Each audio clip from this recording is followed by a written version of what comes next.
देखिए पहुँचते हुए देखिए इधर पवन भैया हैं जो कि एक्चुअली भट नहीं के खुल हमारा दम करिए खराब ना चलाइए। और देखिए ये इस तरह से भैया अपने एकमा आ गए अपने घर। देख रहे हैं चेक पोस्ट लिखा हुआ है, हम लोग एकमा पहुंच गए हैं और इधर भैया गाड़ी चला रहे हैं, एकदम ध्यान केंद्रित किए हैं हुए हैं। तो अभी नया चल रहा है ना देंगे आदमी बना देंगे सबको इसीलिए आप लोग थोड़ा सा साइलेंट रहे, गाना वाना बजाइए थोड़ा।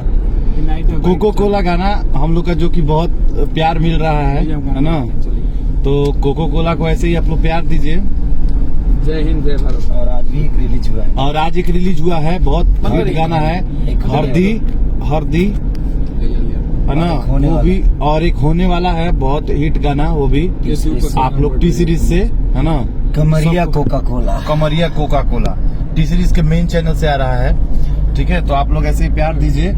और अभी भैया कंटिन्यू गाड़ी चला ही रहे हैं, आज इनको मेहनत ज्यादा ही करना पड़ा, शो के बाद गाड़ी चला रहे हैं भैया।